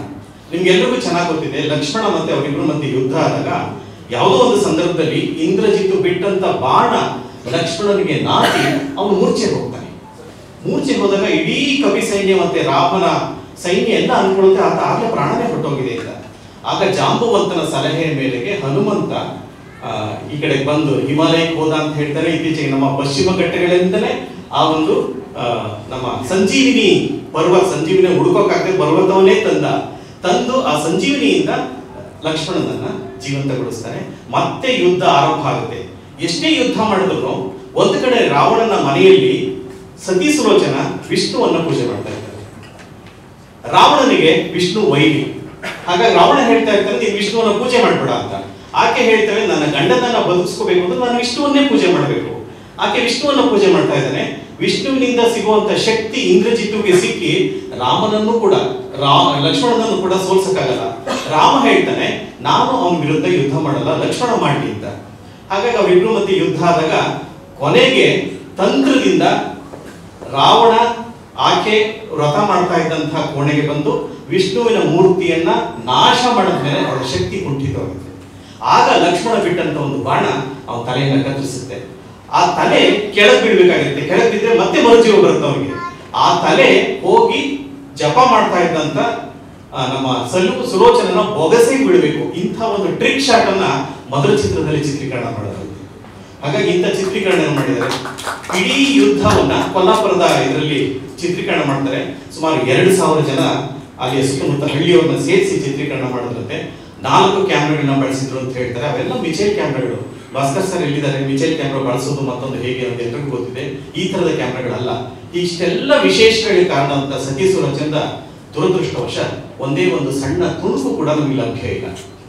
ಅದರ ಚಿತ್ರಕಥೆ ಕೂಡ ನಮ್ಮ ಹತ್ರ ಲಭ್ಯ ಇಲ್ಲ. ಅದನ್ನು ಬರೆದಂತಹ ಬೆಳ್ಳಾರಿ ನರಹರಿ ಶಾಸ್ತ್ರಿಗಳು ಸುಮಾರು 51 ನಾಟಕಗಳನ್ನ ಬರೆದಿದ್ದಾರೆ. 51 ನಾಟಕಗಳಲ್ಲಿ ಸತಿ ಸುಲೋಚನ ಕೂಡ ಒಂದು. ಆದ್ರೆ ನಾವು ಇಷ್ಟೆಲ್ಲ ಸಂಶೋಧನೆ ಮಾಡಿದ್ರು ಆ ಮೂಲ ನಾಟಕದ ಪ್ರತಿ ಸಿಕ್ಕಿಲ್ಲ. ಅವರು ಚಿತ್ರಕಥೆ ಬರೆದಂತ ಪ್ರತಿ ಇಲ್ಲಿವರೆಗೂ ನಮಗೆ ಸಿಕ್ಕಿಲ್ಲ. ಅದಕ್ಕೋಸ್ಕರ ಹುಡುಕಾಟದಲ್ಲಿದ್ದೀವಿ. ಆದ್ರೆ ಅದೃಷ್ಟವಶ ಸತಿ ಸುಲೋಚನ ಮೊದಲ ಕನ್ನಡದ ಚಿತ್ರ. ನಾನು ಆಗ್ಲೇ ಹೇಳಿದಾಗೆ ತೆಲುಗಿನಲ್ಲಿ 1961ನೇ ಇಸ್ವಿಯಲ್ಲಿ ಸತಿ ಸುಲೋಚನ ಮತ್ತೆ ನಿರ್ಮಾಣ ಆಗುತ್ತೆ. NT ರಾಮರಾವ್ ಅಂಜಲಿ ಟಿವಿಯವರ ಮೇಲೆ ಅದು ಚಿತ್ರಿತವಾಗುತ್ತೆ. ಇಲ್ಲಿ ಕೆಲವು ವಿಡಿಯೋಗಳು ಬಂತಲ್ಲ, ಆ ವಿಡಿಯೋಗಳನ್ನ ನಾನು ಅಲ್ಲಿಂದ ತಗೊಂಡಿದ್ದೀನಿ, ಸತಿ ಸುಲೋಚನೆ ಚಿತ್ರ. ಹಾಗಾಗಿ ನೀವು ಯಾರು ತಪ್ಪು ತಿಳ್ಕೋಬಾರ್ದು, ಅದು ಸತಿ ಸುಲೋಚನದ ತುಣುಕುಗಳಲ್ಲ, ಸಾಂದರ್ಭಿಕವಾಗಿ ಅದನ್ನ ಬಳಸ್ಕೊಳ್ಳಲಾಗಿದೆ. ಮತ್ತೆ ಹಿಂದಿಯಲ್ಲಿ ಮತ್ತೆ ಸತಿ ಸುಲೋಚನ 1969ನೇ ಇಸ್ವಿಯಲ್ಲಿ ಮರು ನಿರ್ಮಾಣ ಆಗಿದೆ. ಹಾಗಾಗಿ 3 ಬಾರಿ ಕನ್ನಡದಲ್ಲಿ ಭಾರತದ ಚಿತ್ರರಂಗದಲ್ಲಿ ಸತಿ ಸುಲೋಚನ ನಿರ್ಮಾಣ ಆಗಿದೆ. ಪ್ರಾಯಶಃ ಇದು ಇತಿಹಾಸವನ್ನು ಸೃಷ್ಟಿಸೋದಿನ 4ನೇ ಬಾರಿ ಕನ್ನಡದಲ್ಲಿ ನಿರ್ಮಾಣ ಆಗಿದೆ. ಕರ್ನಾಟಕ ಫಿಲ್ಮ್ ಚೇಂಬರ್ ಕಾಮರ್ಸ್ ಇದೆ, ಅಕಾಡೆಮಿ ಇದೆ, ಸರ್ಕಾರ ಇದೆ. ನಮ್ಮ ಒಂದು ಮೊದಲನೇ ಚಿತ್ರವನ್ನ, ಯಾರೂ ನೋಡದೇ ಇರುವಂತ ಚಿತ್ರವನ್ನ ಮತ್ತೆ ಅದನ್ನ ಕಟ್ಟಿ, ಕಲ್ಪಿತವಾಗಿ ಕಟ್ಟಬೇಕಾಗುತ್ತೆ. ಕಟ್ಟಿ ನಾವು ಪ್ರೇಕ್ಷಕರನ್ನ ಯಾಕೆ ತೋರಿಸ್ತಿಲ್ಲ ಅನ್ನೋದು ಆಶ್ಚರ್ಯ ಆಗುತ್ತೆ. ಅದ್ರೆಲ್ಲದಕ್ಕೂ ಕಾಲ ಕೂಡು ಬರ್ಬೇಕಲ್ಲ. ಈಗ 90ನೇ ವರ್ಷದಲ್ಲಿ ಕಾಲ ಕೂಡು ಬಂದಿದೆ, ಈಗ ಮಾಡ್ತಾ ಇದೀವಿ. ನಾನು ಸೃಜನ್ ಮಾತಾಡ್ಕೊಂಡ್ವಿ 90ನೇ ವರ್ಷ ಯಾಕೆ 100ನೇ ವರ್ಷಕ್ಕೆ ಮಾಡೋಣ ಅಂತ ಅಂದ್ಕೊಂಡ್ವಿ. 100ನೇ ವರ್ಷದಲ್ಲಿ ನಾವು ಯಾರು ಬದುಕಿರ್ತೀವೋ ಈಗ ಗೊತ್ತಿಲ್ಲ. ಹಾಗಾಗಿ ಶುಭಸ್ಯ ಶೀಘ್ರಂ ಅಂತ ನಾವೀಗ ಶುರು ಮಾಡಿದೀವಿ. ಎಲ್ಲವೂ ಅಂದುಕೊಂಡ ಹಾಗೆ ದೇವರ ಕೃಪೆ ಇದ್ರೆ, ನಾಗೇಂದ್ರ ರಾಯರು, ಸುಬ್ಬಯ್ಯ ನಾಯ್ಡು ಇವರೆಲ್ಲರ ಆಶೀರ್ವಾದ ಇದ್ರೆ ಮುಂದಿನ ಮಾರ್ಚ್ 3ನೇ ತಾರೀಕು 2026 ಈ ಚಿತ್ರವನ್ನ ನೀವೆಲ್ಲರೂ ತೆರೆ ಮೇಲೆ ನೋಡಲಿದ್ದೀವಿ. ಅದು ಹೇಗಿರುವ ಚಿತ್ರದ ಕಲ್ಪನೆ ಅಂದ್ರೆ, ಇಡೀ ಸತಿ ಸುರತ್ವನ್ನ ರೀಕ್ರಿಯೇಟ್ ಮಾಡೋದು ನಮ್ಮ ಉದ್ದೇಶ ಅಲ್ಲ, ಆದ್ರೆ ಕೆಲವು ತುಣುಕುಗಳನ್ನ ಹಾಗೆ ಅದರಲ್ಲಿ ಬಳಸ್ಕೊಂಡು ಈ ಚಿತ್ರ ಆಗೋದಕ್ಕೆ ಇವತ್ತು ಕೂಡ 1934ನೇ ಇಸ್ವಿಯಲ್ಲಿ ಕೂಡ ಪ್ರೊಡ್ಯೂಸರ್ಗೂ ಡೈರೆಕ್ಟರ್ಗೂ ಜಗಳ ಆಗ್ತಾ ಇತ್ತು. ನಿರ್ಮಾಪಕ ನಟರಿಗೂ ನಿರ್ದೇಶಕರಿಗೂ ಸಣ್ಣ ಪುಟ್ಟ ಸಂಘರ್ಷಗಳಾಗ್ತಾ ಇತ್ತು. ಅಲ್ಲೂ ಹಣದ ಸಮಸ್ಯೆ ಬರ್ತಾ ಇತ್ತು. ಇವತ್ತು 2025 ಇವೆಲ್ಲವೂ ರಿಪೀಟ್ ಆಗ್ತಾ ಇದೆ. ಹಾಗಾಗಿ ಒಂದು ಸಿನಿಮಾ ಆಗ್ಬೇಕಾದ್ರೆ ಅದ್ರ ಹಿಂದೆ ಸಾಕಷ್ಟು ತಲ್ಲಣಗಳು, ಸಂಕಟಗಳು, ಕಷ್ಟಗಳು, ಸಂತೋಷಗಳು ಎಲ್ಲ ಇರ್ತವೆ. ಇದನ್ನ ಹಿಡಿದಿಡುವುದು ನಮ್ಮ ಪ್ರಯತ್ನ. ಸತಿ ಸುರಚಂದ ಹಿಂದೆ ಮತ್ತೆ ಮುಂದೆ. ಇನ್ನೊಂದು ಮುಖ್ಯವಾದ ವಿಷಯ ಹೇಳ್ತೀನಿ, ಭಾರತದ ಚಿತ್ರರಂಗದ ಮಟ್ಟಿಗೆ ಇದು ಪ್ರಪ್ರಥಮ ಪ್ರಯೋಗ. ಟಾಕಿ ಚಿತ್ರವನ್ನ ಮರುನಿರ್ಮಾಣ ಮಾಡ್ತಾ ಇದ್ದಾರೆ. ನೀವು ಅನಿಸ್ಬೋದು, ಈಗಾಗಲೇ 2013ರಲ್ಲಿ ಹರಿಶ್ಚಂದ್ರಾಜಿ ಫ್ಯಾಕ್ಟರಿ ಅಂತ ಮರಾಠಿ ಸಿನಿಮಾ ಬಂದಿದೆ, ಅದು ಇದರ ಮೊದಲ ಚಿತ್ರ ಅಲ್ವಾ ಅಂತ ಅನ್ನಿಸ್ಬೋದು, ದಾದಾ ಸಾಹೇಬ್ ಫಾಲ್ಕೆ ಅವರ ಇದು. ಆದ್ರೆ ಅದು ಮೂಕಿ ಚಿತ್ರವನ್ನ ಆಧರಿಸಿದ್ದು. ಅದರ ನಂತರ 2019ನೇ ಇಸ್ವಿಯಲ್ಲಿ 2000 ಎಷ್ಟನೇ ಇಸ್ವಿ ಚೇತನ್? ಓಕೆ, 2013ರಲ್ಲಿ ಮಲಯಾಳಂನಲ್ಲಿ ಇನ್ನೊಂದು ಚಿತ್ರ ಬರುತ್ತೆ, ವಿಘಟನ್ ಅಂತ. ಅದು ಕೂಡ ಮೂಕಿ ಚಿತ್ರವನ್ನು ಆಧರಿಸಿದ್ದು. ಈ ಎರಡು ಚಿತ್ರಗಳು ಮೂಕಿ ಚಿತ್ರವನ್ನು ಆಧರಿಸಿದ ಚಿತ್ರಗಳು ಈಗಾಗಲೇ ಬಂದಿದ್ದೇವೆ. ಪ್ರಪ್ರಥಮವಾಗಿ ಕನ್ನಡದ ನಮ್ಮೆಲ್ಲರ ಹೆಮ್ಮೆ, ಇದರ ಮೊದಲ ಟಾಕಿ ಚಿತ್ರ ಭಾರತದ ಮಟ್ಟಿಗೆ, ಫಸ್ಟ್ ಆಫ್ ಇಟ್ಸ್ ಕೈಂಡ್. ಅದನ್ನ ನಾವು ಇವತ್ತು ಮುಂದೆ ತರಲಿಕ್ಕೆ ಪ್ರಯತ್ನ ಪಡ್ತಾ ಇದ್ದೀವಿ. ಇದ್ರ ಬಗ್ಗೆ ನಮ್ಗೆ ಸಾಕಷ್ಟು ವಿಚಾರಗಳು ಗೊತ್ತಿಲ್ಲ. ಕೆಲವರು ಹಿರಿಯರು ಇವತ್ತು ಬಂದಿದ್ದಾರೆ. ಮೊದಲಿಗೆ ನಾನು ಬಾಬು ಸರ್ನ ಕರಿತೀನಿ. ಅವರ ತಂದೆ ಶಂಕರ್ ಸಿಂಗ್ ಅವರು, ಮಹಾತ್ಮ ಪಿಕ್ಚರ್ಸ್ ಅವರು 100 ಚಿತ್ರಗಳನ್ನ ನಿರ್ಮಾಣ ಮಾಡಿದಂತ ದೊಡ್ಡ ಕುಟುಂಬ. ನಿಮ್ಮ ನೆನಪುಗಳೇನಾದ್ರೂ ಇದ್ರೆ ಸುಬ್ಬಯ್ಯ ನಾಯ್ಡು ಅವ್ರ ಬಗ್ಗೆ, ನಾಗೇಂದ್ರ ರಾಯರ್ ಬಗ್ಗೆ ನೀವು ಕೇಳಿದ್ದು, ನೀವು ನೋಡಿದ್ರೆ ನನಗೆ ಗೊತ್ತಿಲ್ಲ, ಕೆಲವು ಮಾತುಗಳು ನನ್ನ ಜೊತೆ ಹಂಚ್ಕೊತೀರಾ ಸರ್? ರೀಕ್ರಿಯೇಟ್ ಮಾಡೋಕ್ಕೆ ಒಂದು ಥಾಟ್ ಇದೆಯಲ್ಲ, ಇದು $1 ಮಿಲಿಯನ್ ಥಾಟ್ ಇದೆ. ಯಾಕಂದ್ರೆ ನಮ್ಮ ಸರ್ಕಾರಕ್ಕೆ ನಾಚಿಕೆ ಆಗ್ಬೇಕು. ಯಾಕಂದ್ರೆ ಮುಟ್ಟು ಟೈಪ್ ಮಾಡ್ತೀನಿ ಅಂತ ಇಂಥದನ್ನ ಯಾವನ್ನೂ ಇಟ್ಕೊಳಕ್ ಅವ್ರ ಮನಸ್ಸಲ್ಲೇ ಇದು ಗೊತ್ತಿಲ್ಲ. ಒಂದು ಚರಿತ್ರೆ ಅನ್ನೋದು ಎಷ್ಟು ಮುಖ್ಯ ಅಂತ. ನಾನು ಅಕಾಡೆಮಿ ಚೇರ್ಮನ್ ಆಗಿದ್ದಾಗ ಒಂದು ಪೂನಾ ಥರ ಆರ್ಕಿವ್ಸ್ ಆಗಬೇಕು ಅಂತ ಬಹಳ ಒದ್ದಾಡಿದ್ವಿ. ಜೈಮಾಲ ಇಲ್ಲೇ ಇದ್ದಾರೆ, ನಾನು ಜೈಮಾಲ ಫ್ರಾನ್ಸಲ್ಲಿ ಹೋಗಿ ಅಲ್ಲಿ ಆರ್ಕಿವ್ಸು, ಲಂಡನ್ನಲ್ಲಿ ಎಲ್ಲ ನೋಡ್ಕೊಂಡ್ಬಂದು ಮಾಡಿದ್ವಿ. ಬಟ್ ಏನೂ ಆಗಲಿಲ್ಲ. ಆದರೆ ನಮ್ಮ ತಂದೆಯವರು ನನಗೆ ಭಾಳ ಸರಿ ಸುಬ್ಬಯ್ಯ ನಾಯ್ಡು ಅವ್ರ ಬಗ್ಗೆ, ಅವರ ವಾಯ್ಸ್ ಬಗ್ಗೆ, ಅವರ ಪರ್ಫಾರ್ಮೆನ್ಸ್ ಬಗ್ಗೆ 2 ಸರಿ ಅವರು ಪ್ರಯತ್ನ ಪಟ್ಟು ಆಗಿರುವಂತೆ. ನಮ್ಮ ತಂದೆಯವರು ವಿಟ್ಲಾಚಾರ್ಯರು ಭಾಳ ಸ್ವಲ್ಪ ಎಕನಾಮಿಕಲಿ ಪಿಕ್ಚರ್ ಮಾಡ್ತಿದ್ದವರು. ಯಾಕೆಂದರೆ ಸೋತ ಆದಮೇಲೆ ಅವರು ಒಂದು ಎಕನಾಮಿಕ್ಸ್ ಅಂತ ಗೊತ್ತಾಗಿತ್ತು. ಮೊದಲೆಲ್ಲ ಸಿಕ್ಕಾಪಟ್ಟೆ ಖರ್ಚು ಮಾಡಿದ್ರು. ಇದೇ ಸುಬ್ಬಯ್ಯ ನಾಯ್ಡು ಅವ್ರ ಹತ್ರ ಹೋಗಿದ್ದಿರುತ್ತೆ. ಸರಿ, ಅವರು ಮೇಕಪ್ ಹಾಕಿ ಮೀಸೆ ಇದು ಮಾಡ್ತಿದ್ರಂತೆ. ಸರಿ, ಒಂದು ಕತೆ ಹೇಳಿ ಎಲ್ಲ ಆದ್ಮೇಲಿಂದ ರೆಮ್ಯುನರೇಷನ್ ಪಾಯಿಂಟ್ ಬಂತಂತ. ಆಗ ನಮ್ಮ ವಿಟ್ಲಾಚಾರ್ಯರು ಯಾವಾಗಲೂ ಸ್ವಲ್ಪ ಬಹಳ ಕಾಮಿಡಿ ನೋಡ್ತಿದ್ದ. ಹೀಗಂದ್ರಂತೆ. ಸರಿ, ಅವರು ಹೀಗಂದ್ರಂತೆ. ಅಂದರೆ ಇವ್ರು ಹೇಳಿದ್ದು 20,000, ಅವ್ರು ಹೇಳಿದ್ದು 2 ಲಕ್ಷ. ಅಂದರೆ 2 ಲಕ್ಷ 40ನೇ ಇಸ್ವಿ ತಗೋತಿದ್ರು ಅಂದರೆ ಏನು ವ್ಯಾಲ್ಯೂ? ಸದಾಶಿವನಗರದಲ್ಲಿ 5 ಎಕರೆ 10 ಎಕರೆ ಸಿಕ್ಬಿಡ್ತಿದ್ರು ಆ ಕಾಲದಲ್ಲಿ. ಅಂದರೆ ಆ ಪವರ್ ಅವ್ರಿಗೆ ಇತ್ತು. ನಾಗೇಂದ್ರ ರಾಯರು ಅಷ್ಟೇ ಎಂತೆಂಥ ಪಿಕ್ಚರ್ ಮಾಡಿದ್ದಾರೆ. ಇವತ್ತು RNR ಬ್ಯಾನರ್, ಆ ಬ್ಯಾನರ್ಗೆ ಎಂತೆಂಥ ಫಿಲ್ಮ್ಗಳು ಬಂದಿದೆ. ಆಮೇಲೆ ಅವರ 3 ಜನ ಮಕ್ಕಳು ಕನ್ನಡ ಚಿತ್ರರಂಗದಲ್ಲಿ ಅಷ್ಟೊಂದು ಇದು ಮಾಡಿದ್ದಾರೆ. ಬಟ್ ಈಗ ಯಾತಕ್ಕೆ ಹಳೆಯದನ್ನ ನೆನೆಸ್ಕೋಬೇಕು ಅಂದರೆ, ಪ್ರತಿಯೊಂದು ಯಾವ ಚರಿತ್ರೆ ಬರೀತಾರೋ ಅದು ಯಾವಾಗಲೂ ಯಾವ ದೇಶನೂ ಉದ್ದಾಗಲ್ಲ, ಯಾವ ಇಂಡಸ್ಟ್ರಿನೂ ಉದ್ದಾಗುತ್ತೆ. ಚರಿತ್ರೆಯಿಂದ ಎಷ್ಟೋ ವಿಷಯಗಳನ್ನ ತಿಳ್ಕೋಬೇಕು. ಅದರ ಸರಿಸಮಾನವಾಗಿ ನಾವು ಹೊಸದಾಗಿ ಏನು ಯೋಚನೆ ಮಾಡೋದಕ್ಕೆ ಅನ್ನೋದಕ್ಕೆ ಭಾಳ ಮುಖ್ಯ ಆಗುತ್ತೆ. ಆದ್ದರಿಂದ ನಮ್ಮಲ್ಲಿ ಆರ್ಕಿವ್ಸ್ ಇದ್ದಿರ ಒಂದು ಪ್ರಿಂಟ್ ಸಿಗಲ್ಲ ಅಂದರೆ ಎಷ್ಟು ಒಂಥರ ಇದು ಒಂದು ಕರ್ನಾಟಕ ರಾಜ್ಯಕ್ಕೆ ಅವಮಾನ. ಯಾಕೆಂದರೆ ಒಂದು ಆರ್ಕಿವ್ಸ್ ಇಟ್ಕೊಂಡ್ರೆ 9 ಕೋಟಿ ರೂಪಾಯಿ ಇಂಟರ್ನ್ಯಾಷನಲ್ ಫಿಲ್ಮ್ ಫೆಸ್ಟಿವಲ್ ಖರ್ಚು ಮಾಡೋ ಬದಲು ಅದೇ 9 ಕೋಟಿ ನಾಲ್ಕು ಒಂದು ಆರ್ಕಿವ್ಸ್ ಆಗ್ಬಿಡೋದು. ಯಾಕಂದರೆ ಆರ್ಕಿವ್ಸ್ ಭಾಳ ಮುಖ್ಯ. ಯಾಕಂದರೆ ಹಳೆಯದನ್ನೆಲ್ಲ ಸ್ಟೋರ್ ಮಾಡೋದಕ್ಕೆ ಅಂಥ ಅಕಾಡೆಮಿನಲ್ಲಿ ಜಾಗ ಇದೆ, ಅಷ್ಟು ಜಾಗ ಅದಕ್ಕೆ ಪ್ಲ್ಯಾನ್ ಮಾಡಿದೆ. ಬಟ್ ಆದರೆ ಸರ್ಕಾರಕ್ಕೆ ಒಂದು ಇಚ್ಛೆ ಬೇಕು. ನಮಗಂತೂ ಬಿಡಿ ಪ್ರಪೋಸಲ್ಸ್ ಎಲ್ಲ ಯಾರು ಸೇರಿಕೊಂಡು ಮಾಡುವಂಥ ಪರಿಸ್ಥಿತಿ ಇಲ್ಲ ಇದನ್ನು. ಯಾಕೆಂದರೆ ಪೂನಾದಲ್ಲಿ ಹೇಗಿದೆ ಹಾಗೆ ನಾನು ತುಂಬ ಪ್ರಯತ್ನ ಪಟ್ಟೆ, ಆಗಲಿಲ್ಲ, ಬರೀ ಸೋಲೆ ಆಯಿತು. ಯಾಕೆಂದರೆ ಅಕಾಡೆಮಿಯಿಂದ ನಾವು ಒಂದು ಆರ್ಕ್ಯೂಸ್ ಮಾಡಬೇಕು ಅನ್ನೋದು ಹಳೆಯದೆಲ್ಲ ಎಲ್ಲೇನಿದೆ. ಯಾಕೆಂದರೆ ನಾಯರ್ ಅವ್ರ ಪುಸ್ತಕ ಓದ್ಬಿಟ್ರೆ ಅವರು ಒಂದೊಂದು ಪ್ರಿಂಟ್ಗಳನ್ನ ಹೇಗೆ ತಗೊಂಡ್ಬಂದಿದ್ದಾರೆ, ಏನು ಮಾಡಿ ಅಂತ ಇವತ್ತು ಕಟ್ಟಿ ಇವತ್ತು ಭಾರತದ ಒಂದು ಎಲ್ಲ ಚಿತ್ರಗಳ ಒಂದು ಕಲೆಕ್ಷನ್ ಹೇಗೆ ನ್ಯಾಷನಲ್ ಆರ್ಕೈವ್ಸಲ್ಲಿದೆ ಅದರದ್ದು ಅದರದ್ದು ಟೇಸ್ಟ್ ಹೋಗಿ ನೋಡೋರಿಗೆ ಗೊತ್ತಾಗೋದು. ಇವತ್ತು ಬೆಳಿಗ್ಗೆ ನಾನು ಒಂದು ಫಿಲಮ್ ನೋಡ್ತಾ ಇದ್ದೆ, ಆಸ್ಕಾರ್ ಗೆದ್ದಿರೋದು, ಮಾರ್ಕ್ ಅಂತ ಒಬ್ಬ ರೈಟರ್. ಸಿಟಿಸನ್ ಕೇನ್ ಫಿಲಮ್ ಆಗುವಾಗ ಆತನಿಗೆ ಕೈಕಾಲು ಮುರಿದೋಗ್ಬಿಡ್ತು ಆಕ್ಸಿಡೆಂಟ್, ಮಹಾ ಡ್ರಿಂಕ್ಸ್ ಆತ. ಮೆಟ್ರೋ ಗೋಲ್ಡನ್ ಮೇಯರ್ ಅವರು ಹಾಸನ್ ವೆಲ್ಸಿಯರ್ನು ಅವನ್ನ ಎತ್ತಾಕೊಂಡ್ಬಂದು ಒಂದು ಡಾಕ್ಟರ್ನ ಇಟ್ಟು 5 ಜನ ನರ್ಸ್ಗಳನ್ನಿಟ್ಟು 4 ಜನ, ಅವಾಗೆಲ್ಲ ಅವ್ರ ಕೈನಲ್ಲೂ ಹೊಡೆಯೋಕ್ಕಾಗಲ್ಲ. ಅವನ ಮೇಲೆ ಆ ಸಿಟಿಸನ್ಸ್ ಸ್ಕೇನ್ ಸ್ಕ್ರಿಪ್ಟ್ನ ಹೇಗೆ ಮುಗಿಸ್ತಾರೆ ಅನ್ನೋದೇ ಒಂದು ಪಿಕ್ಚರ್, ಅದಕ್ಕೆ ಆಸ್ಕಾರ್ ಬಂದಿದೆ. ಅಂಥ ಒಂದು ಅದ್ಭುತವಾದ ಚಿತ್ರಗಳು ಹಳೆಯದ್ರಿಂದ ನೋಡೋದ್ರಿಂದ ಎಲ್ಲರಿಗೂ ಇನ್ಸ್ಪೈರ್, ಒಂದು ಯಂಗ್ಸ್ಟರ್ಸ್ಗೂ ಇನ್ಸ್ಪೈರ್ ಆಗ್ತದೆ. ಅದರಲ್ಲಿ ಒಂದು ಸೀನ್ ಇದೆ, Metro Goldwyn Mayer Louis B Mayer depression ಅಮೆರಿಕಾದಲ್ಲಿ ಕಂಪ್ಲೀಟ್ ಕೊಲಾಪ್ಸ್ ಆಗ್ಬಿಟ್ಟಿರುತ್ತೆ, ಎಲ್ಲೂ ದುಡ್ಡೇ ಇರೋದಿಲ್ಲ, ಬ್ಯಾಂಕ್ಗಳೆಲ್ಲ ಕ್ಲೋಸ್ ಆಗ್ತಿದೆ. ಆಗ Louis B Mayer entire studio staff ಆರ್ಟಿಸ್ಟ್ನ ಕರೆಸಿ ಕೈ ಮುಂದೆ ರಿಕ್ವೆಸ್ಟ್ ಮಾಡ್ತಾನೆ, 6 ತಿಂಗಳು ನೀವು ಯಾರು ಸಂಬಳ ತಗೋಬೇಡಿ, ಪಿಕ್ಚರ್ಗಳು ಮಾಡೋಣ, ಬರೋದ್ರನ್ನ ನೀವು ವಾಪಸ್ ಕೊಡ್ತೀನಿ ಅಂತೇಳಿ 6 ತಿಂಗಳು ಆದ್ಮೇಲೆ ಅವ್ರಿಗೆ ಆಥರ್ದ ಹಣನ ವಾಪಸ್ ಕೊಡ್ತಾನೆ. ಅಂದ್ರೆ ಈ ಥರದ್ದೆಲ್ಲ ಇನ್ಸಿಡೆಂಟ್ಸ್ ಇವತ್ತು ಕನ್ನಡ ಇಂಡಸ್ಟ್ರಿಯಲ್ಲಿ ಆ ಪರಿಸ್ಥಿತಿ ಬಂದಿದೆ. ಇವತ್ತು ಬರೀ ಪ್ಯಾನ್ ಇಂಡಿಯಾ ಅಂತ ಹೊರಟೋಗ್ತಾ ಇದ್ದಾರೆ, ಬಟ್ ಕನ್ನಡದ ಭಾಷೆ, ಕನ್ನಡದ ಸಂಸ್ಕೃತಿ, ಕನ್ನಡದ ನೆಲದಲ್ಲಿರೋ ಕಥೆಗಳನ್ನ ನಾವು ಮೊದಲು ನೋಡಬೇಕು. ಆದ್ರಿಂದ ಈ ಒಂದು ಪ್ರಯತ್ನ ಬಹಳ ಯಶಸ್ಸಾಗುತ್ತೆ. ನಿಮಗೆ ಬರೀ ನ್ಯಾಷನಲ್ ಅವಾರ್ಡ್ ಅಲ್ಲ, ಇದು ಆಸ್ಕಾರು ಬರಬೇಕು ಅಂತ ನನ್ನ ಆಸೆ ಅಂತ ಹೇಳಿ ಶೇಷಾದ್ರಿ ವೆಂಕಟೇಶ್ವರರಿಗೆ ಹಾರೈಸ್ತೀನಿ. Thank you. ಡೋಂಗಾಜಿ ಮತ್ತು ಶಾತ್ ಚಂಗ ಅವರು ಡೋಂಗಾಜಿನೇ ಅಣ್ಣ ತಮ್ಮದ್ರು. ಅವ್ರಿಗೆ ಆಸೆ ಇರುತ್ತೆ ನಮ್ಮ ಕಡೆ ಹೀರೋಯಿನ್ ಹಾಕ್ಬೇಕು ಅಂತ. ಅವರು ತ್ರಿಪುರಾಂಬನೇ ನೀವು ಸತ್ಯ ಸುಲೋಚನೆಗೆ ಹಾಕ್ಬೇಕು ಅಂತಾರೆ. ಹಾಗಾಗಿ ತ್ರಿಪುರಾಂಬ ಅನಿವಾರ್ಯವಾಗಿ ನಿರ್ಮಾಪಕರ ಒತ್ತಾಯದ ಮೇರೆಗೆ ಸತ್ಯ ಸುಲೋಚನದ ಪಾತ್ರಕ್ಕೆ ಆಯ್ಕೆ ಆಗ್ತಾರೆ. ಅದು ಲಕ್ಷ್ಮೀಬಾಯಿಯನ್ನು ಬಿಡಕ್ಕಾಗಲ್ವಲ್ಲ. ಆಗ ನಾಗೇಂದ್ರ ಹೇಳ್ತಾರೆ, ನೀವು ಹೋಗಿ ಲಕ್ಷ್ಮೀಬಾಯಿಯವ್ರನ್ನ ಒಪ್ಸಿ ಮಂಡೋದರಿ ಪಾತ್ರಕ್ಕೆ ಒಪ್ಸಿ ಅಂತ. ಈಗ ಇದ್ದಂತ ಸುಬೇದಾರ್ ಚಿತ್ರನ್ ರಸ್ತೆ ಹೀಗಿದ್ದಾಗ ಆಗ ಇರಲಿಲ್ಲ. ಅಲ್ಲಿ ಒಂದು ಮನೆ ಇರುತ್ತೆ, ಮನೆ ಮುಂದೆ ಮಲ್ಲಿಗೆಯ ಬಳ್ಳಿಯನ್ನ ನಗಿಸಿರ್ತಾರೆ. ಸುಬ್ಬಯ್ಯ ನಾಯ್ಡು ಅವರು ನಡ್ಕೊಂಡು ಹೋಗ್ತಾರೆ, ನಾಟಕದಲ್ಲಿ ಪ್ರಖ್ಯಾತರಾಗಿರ್ತಾರೆ. ಸುಬ್ಬಯ್ಯ ನಾಯ್ಡು ಅವರು ನಡ್ಕೊಂಡು ಹೋಗ್ತಾರೆ. ಇವ್ರಿಗೆ ಮನೆ ಯಾವ್ದು ಅಂತ ಗೊತ್ತಿರಲಿಲ್ಲ, ಮಲ್ಲಿಗೆ ಬಳ್ಳಿ ಇರುವಂತ ಮನೆ ಲಕ್ಷ್ಮೀಬಾಯಿ ಮನೆ ಅಂತ ಹೇಳಿರ್ತಾರೆ. ಇವರಿಗೆ ವಾಸನೆಯ ಮೂಲಕ ಮಲ್ಲಿಗೆ ಬಳ್ಳಿ ಹತ್ರ ಹೋಗ್ತಾರೆ. ನೋಡಿ, ಒಂದು ಸಂಜೆ ಮಲ್ಲಿಗೆ ಬಳ್ಳಿಯಲ್ಲಿ ಲಕ್ಷ್ಮೀಬಾಯಿಯವರು ಮಲ್ಲಿಗೆ ಹೂವನ್ನ ಬಿಡಿಸ್ತಾ ಇರ್ತಾರೆ. ಇವ್ರು ಹೋಗಿ ನೋಡ್ತಾರೆ, ಎಷ್ಟು ಸುಂದರವಾದ ಹುಡುಗಿ ಮಲ್ಲಿಗೆ ಹೂವನ್ನ ಬಿಡಿಸ್ತಾ ಇದ್ರಲ್ಲ.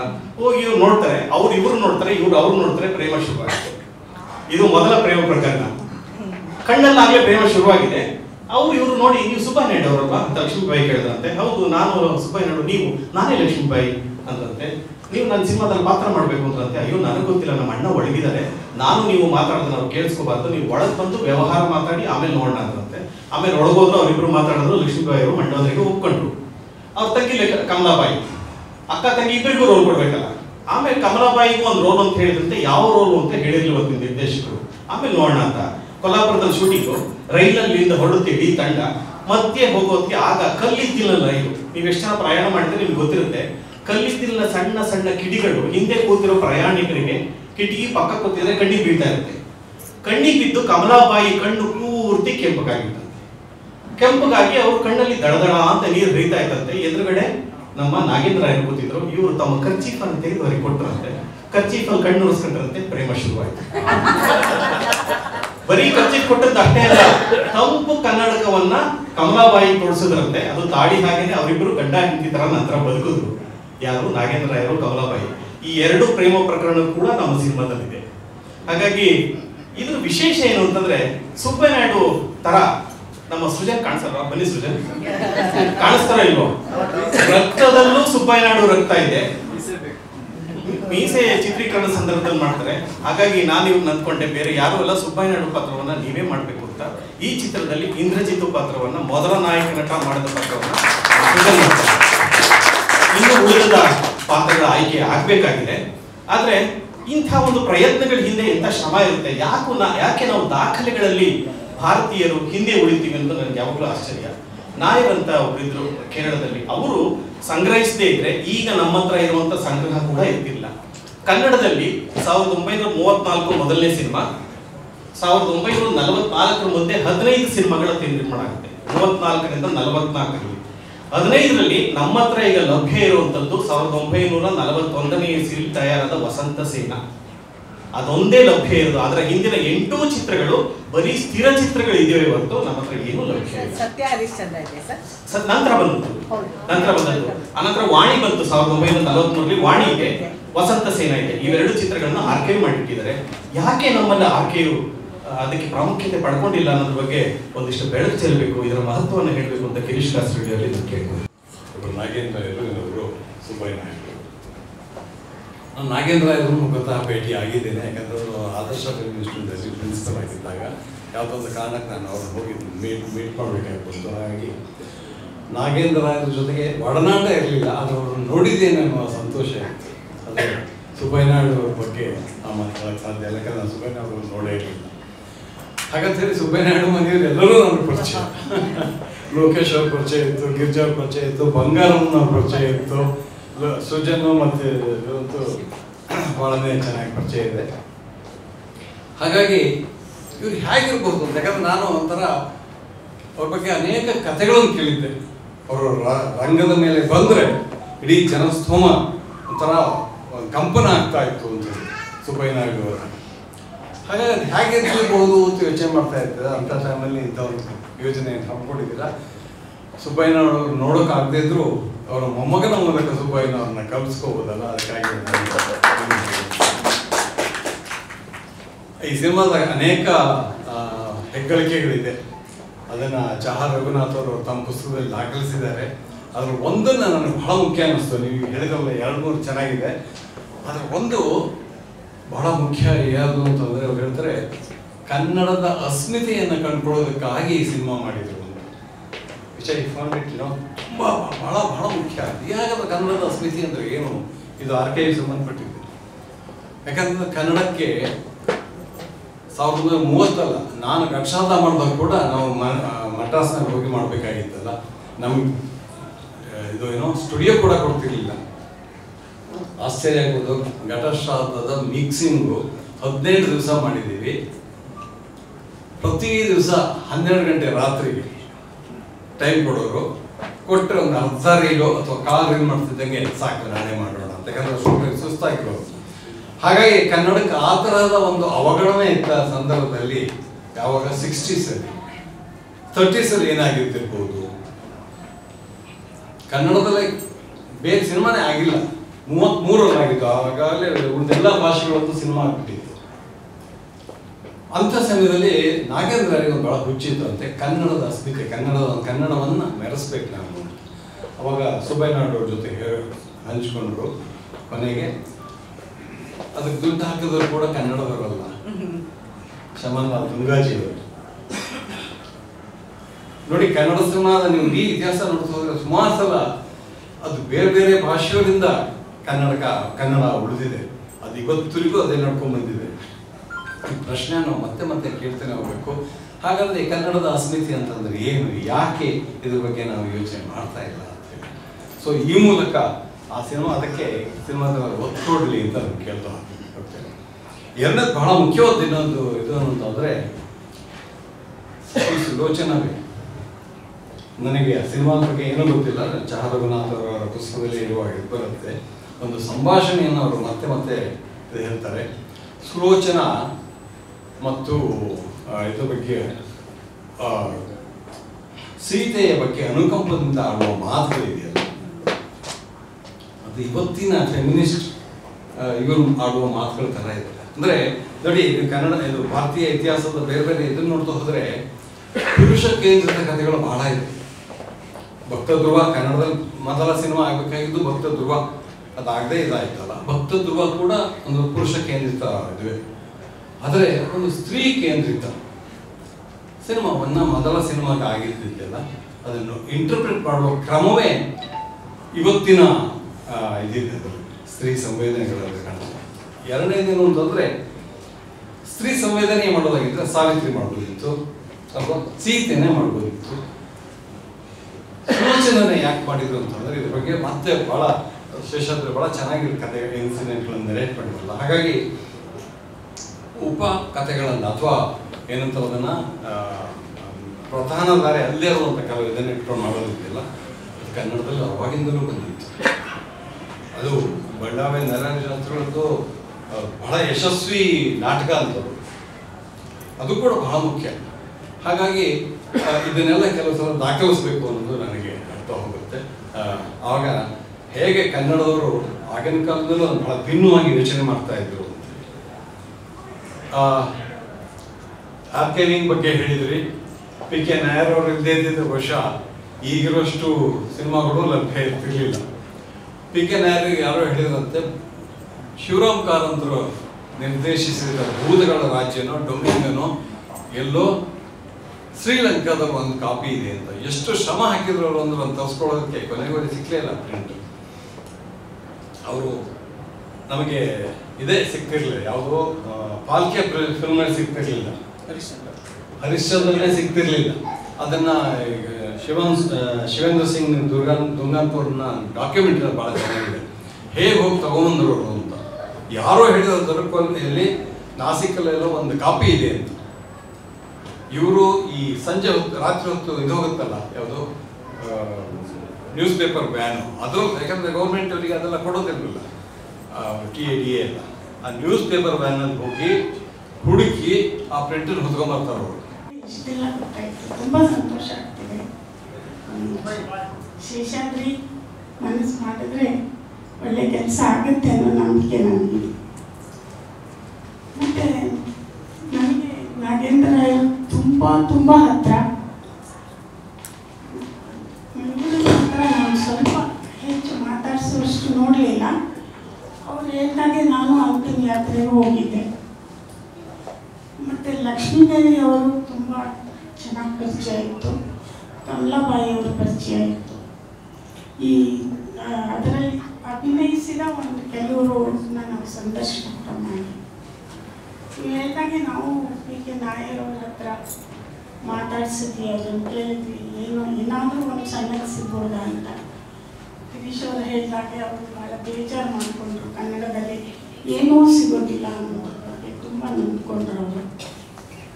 ಯಾವುದೋ ನಮಗೆ ಸಂಸೇನ ಇದ್ಯಾವುದು ಕೊಟ್ಟರು, 2 ಸಿನಿಮಾ ಕೊಟ್ಟರು ನೋಡೋದಕ್ಕೆ, ನಲಗಲಿ ಅಂತ ಇವನ್ನ ಹಾಕಿ ನೋಡಿದ್ವಿ ನಾವು ಬಾದಾಮಿ ಹೌಸಲ್ಲಿ. ಆದರೆ ನಮಗೇನು ಬೇಕು ಅಂತ ನಾವು ಅಪೇಕ್ಷೆ ಪಟ್ಟು ಅದು ಸಿಗಲಿಲ್ಲ. ಆದರೆ ಇವರೆಲ್ಲರನ್ನೂ ಮಾತಾಡಿಸುವ ಅವಕಾಶ ಇತ್ತು ನಮಗೆ.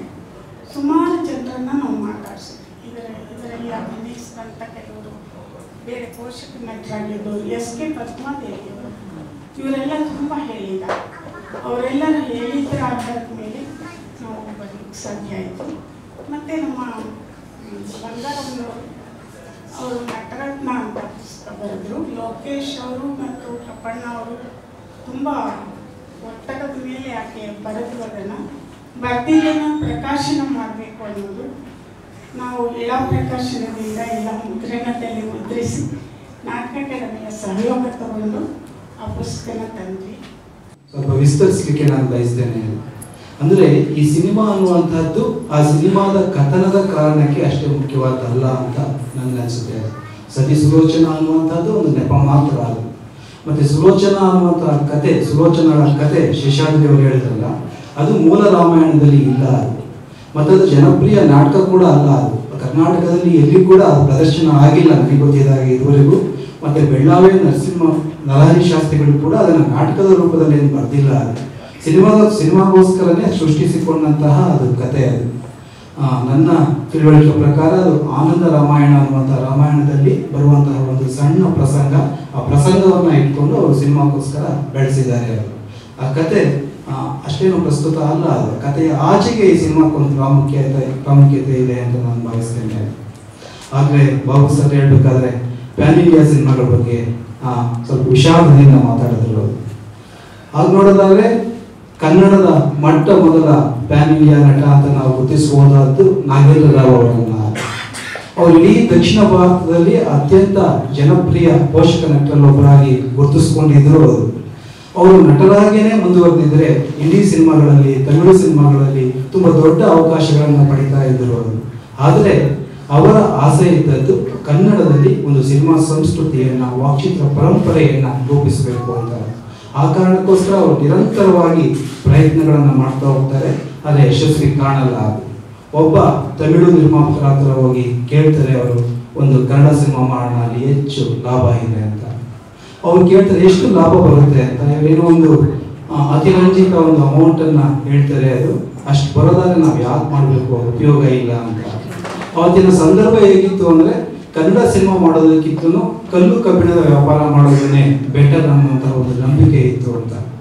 ಅಂತಹ ಸಂದರ್ಭದಲ್ಲಿ ಕನ್ನಡ ಸಿನಿಮಾ ಮಾಡಬೇಕು ಅಂತ ಒಂದು ಕನಸನ್ನ ಬಿಟ್ಟುಕೊಡದೆ ಅವರು ಮುಂದುವರೆದಾಗ ಅದು ಒಂದು ವಿಶೇಷವಾದ ಸಂಗತಿ ಅಂತ ನನಗೆ ಅನಿಸುತ್ತೆ.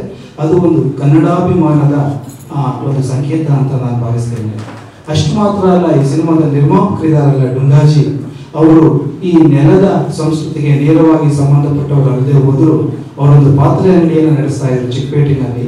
ಈ ಬದುಕನ್ನ ಕಟ್ಕೊಡ್ತಾರಲ್ಲ ನಮಗೆ ಈ ನೆಲ, ಬೆಂಗಳೂರು ಕನ್ನಡ ನಾಡು, ಈ ನಾಡಿಗೆ ನಾನು ಏನನ್ನಾದ್ರೂ ವಾಪಸ್ ಕೊಡಬೇಕು ಅಂತ ಯೋಚನೆ ಮಾಡಿದಾಗ ಅವರ ಸ್ನೇಹಿತರೊಬ್ಬರು ಸಜೆಸ್ಟ್ ಮಾಡ್ತಾರೆ, ಒಂದು ಸಿನಿಮಾ ಮಾಡಿ, ಕನ್ನಡದಲ್ಲಿ ಇದುವರೆಗೂ ವಾಕ್ಚಿತ್ರ ಆರಂಭ ಆಗಿಲ್ಲ ಸಂಸ್ಕೃತಿ ಅಂತ.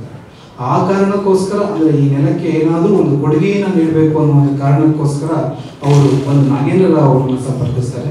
ಆ ಮುಖಾಂತರ ಈ ಸಿನಿಮಾದ ಕನಸು ಆರಂಭ ಆಗುತ್ತೆ. ಇಲ್ಲೊಂದು ಪ್ರಸಂಗವನ್ನು ನೀವು ಗಮನಕ್ಕೆ ತರಲಿಕ್ಕೆ ಬಯಸ್ತೇನೆ. ನಾಗೇಂದ್ರ ರಾವ್ ಅವರನ್ನು ಸಂಪರ್ಕಿಸಿದಾಗ ಅವರು ಸಿನಿಮಾ ಒಪ್ಪಿಕೊಂಡು ಯಾವುದೋ ಒಂದು ರೋಲನ್ನು ನಿರ್ವಹಣೆ ಮಾಡಬಹುದಿತ್ತು, ಅವರು ಕನಸಾಗಿತ್ತಲ್ಲ ಅದು. ಆದರೆ ನಾಗೇಂದ್ರ ರಾವ್ ಮತ್ತೆ ಸುಬ್ಬಯ್ಯ ನಾಯ್ಡು ಅವರು ಒಟ್ಟಿಗೆ ಒಂದು ನಾಟಕ ಕಂಪನಿಯನ್ನ ನಡೆಸ್ತಾ ಇರ್ತಾರೆ. ಶ್ರೀ ಸಾಹಿತ್ಯ ಸಾಮ್ರಾಜ್ಯ ಮಂಡಳಿ ಅನ್ನುವಂಥ ನಾಟಕ ಕಂಪನಿಯನ್ನ ಪಾಲುದಾರಿಕೆಯಲ್ಲಿ ನಡೆಸ್ತಾ ಇರ್ತಾರೆ. ಸಿನಿಮಾ ಅವಕಾಶ ಬಂದಾಗ ಕೂಡ ಅವರು ಗೆಳೆಯನನ್ನ ಬಿಟ್ಕೊಡ್ಲಿಕ್ಕೆ ಬಯಸಲ್ಲ. ಅವರೊಂದು ಷರತ್ತನ್ನ ಹಾಕ್ತಾರೆ, ಸುಬ್ಬಯ್ಯ ನಾಯ್ಡು ಅವರಿಗೆ ಒಂದು ಪಾತ್ರ ಮಾಡಲಿಕ್ಕೆ ಅವಕಾಶ ಕೊಡೋದಾದ್ರೆ ಅಷ್ಟೇ ನಾನು ಈ ಸಿನಿಮಾದಲ್ಲಿ ಮುಂದುವರಿತೇನೆ ಅಂತ ಒಂದು ನಾಯಕನ ಪಾತ್ರಕ್ಕೆ ಅಲ್ಲೇನೆ ಸುಬ್ಬಯ್ಯ ನಾಯ್ಡು ಆಗ್ತಾರೆ. ಇದು ಏನನ್ನ ಹೇಳುತ್ತೆ ಅನ್ನುವಂಥ ಪ್ರಶ್ನೆಯನ್ನ ನಾವು ಇವತ್ತು ತಿಳ್ಕೋಬೇಕು. ಅಂದ್ರೆ ಇಬ್ಬರ ನಡುವೆ ಒಂದು ಅಗಾಢವಾದ ಸ್ನೇಹ ಇತ್ತಲ್ಲ, ಇವತ್ತು ಇಬ್ಬರು ನಾಯಕ ನಟರಿದ್ದಾರೆ, ಇಬ್ಬರು ಕಲಾವಿದರಿದ್ದಾರೆ ಅಂದ್ರೆ ಪರಸ್ಪರ ಕಾಲೆಳಿಲಿಕ್ಕೇನೆ ಪ್ರಯತ್ನ ಪಡ್ತಾ ಇರ್ತಾರಲ್ಲ. ಆದರೆ ಅವತ್ತು ಪರಸ್ಪರ ಬೆನ್ನು ತಟ್ಟುವ ಮುಖಾಂತರ ಮುಂದುವರಿಯುವ ಪ್ರಯತ್ನವನ್ನು ನಡೆಸಿದ್ರಲ್ಲ, ಅದು ಒಂದು ವಿಶೇಷವಾದ ಸಂಗತಿ ಅಂತ ಭಾವಿಸ್ತೇನೆ.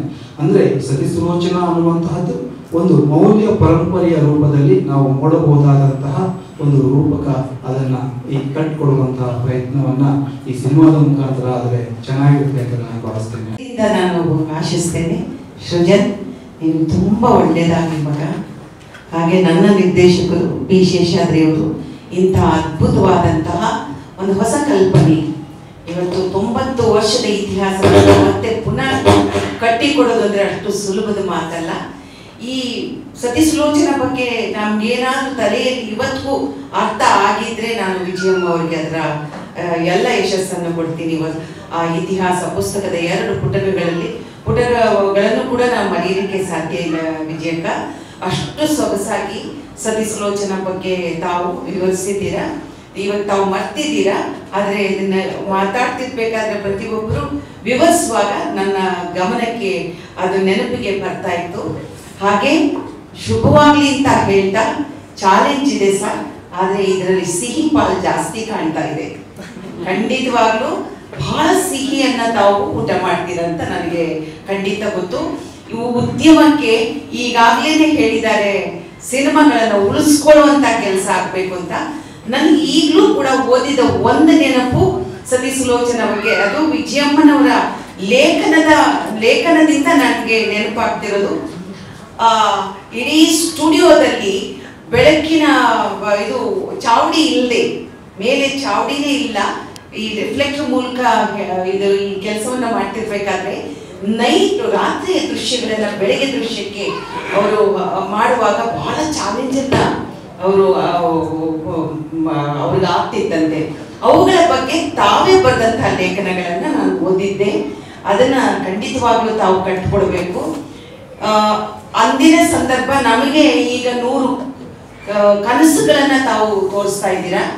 ಯಾವುದು ಅಂತಂದ್ರೆ, ಅವತ್ತಿನ Sati Sulochana black and white, mister camera ಇದೆಲ್ಲವೂ ಕರೆಕ್ಟು. ಆದ್ರೆ ಇವತ್ತು ಡಿಜಿಟಲ್ ನಲ್ಲಿ ಇರುವಾಗ ಇವೆರಡನ್ನೂ ಕೂಡ ನೀವು ಸಮೀಕರಿಸಿ ಏನನ್ನಾದ್ರೂ ಇನ್ನೂ ಹೆಚ್ಚಿನದಾಗಿ ತೋರಿಸ್ತೀರಾ ಅನ್ನುವಂಥ ನಂಬಿಕೆ ನನಗಿದೆ. ಶುಭವಾಗ್ಲಿ. ಗಿರಿಜಾ ಲೋಕೇಶ್ ಅವರು ನಮ್ಮನ್ನ ಕರೆದ್ರು. Thank you madam, thank you ಅಂತ ಇದ್ರು. ನನಗೆ ಸೃಜನ ನೋಡ್ತಾ ಇದ್ದೆ, ಅವನು ಎಂಥ ನಟ, ಅವನು ಎಂಥ ಸ್ನೇಹಜೀವಿ ಅನ್ನೋದು ನಂತರ ನನಗೆ ಎಲ್ಲರಿಗೂ ಗೊತ್ತಾಗುತ್ತೆ. ಒಂದು ಪ್ರಿಂಟು ಯಾವುದೇ ದಾಖಲೆ ಆ ಸಿನಿಮಾದ್ದು ಏನೂ ಇಲ್ಲ. ರಘುನಾಥ್ ಅವ್ರು ಚೆನ್ನಾಗಿ ಹೇಳಿದರು. ಅದಕ್ಕೆ ಮುಂಚೆ ಎಲ್ಲರೂ ಹೇಳಿದ್ದು ನಾಟಕ ಆಗಿ ಪ್ರಿಂಟ್ ಆಗಿತ್ತು, ಬೆಳ್ಳಾರಿ ಅವ್ರು ಬರೆದಿದ್ದು. ಚಹಾ ಅವ್ರು ಹೇಳೋದು ಅದು ಅವ್ರು ಬಂದಿದ್ರೆ ಅದು ಗೊತ್ತಿಲ್ಲ, ಒಂದು ಪ್ರಾಸರ ತಗೊಂಡು ಮಾಡಿದ್ರು. ಏನೂ ಗೊತ್ತಿಲ್ಲದೆ ಆ ಪ್ರಿಂಟನ್ನು ಕಳೆದಾಕೊಂಡಿದ್ದೀವಿ, ಸ್ಕ್ರಿಪ್ಟ್ ಕೂಡ ಇಲ್ಲ. ಅದು ಇವತ್ತು ಬದುಕಿದೆ ಅಂದ್ರೆ ಇನ್ನು ಅದು ಮಾಡದಂಥವ್ರಿಗೆ ಎಂಥ ಡೆಡಿಕೇಶನ್ ಇದ್ರೆ ಬದುಕುತ್ತೆ ಒಂದು ಸಿನಿಮಾ ಅನ್ನೋದು. ನಾವು ತೆಗೆಯೋ ಪ್ರತಿಯೊಂದು ಶಾರ್ಟು, ಒಂದು ಸಣ್ಣ ಆಡಿಯೋ ವಿಡಿಯೋ ತುಣುಕು, ಬರೆಯೋ ಸಾಲು ಎಷ್ಟೋ ವರ್ಷಗಳವರೆಗೆ ಉಳ್ಕೊಂಡ್ಬಿಡ್ತವೆ.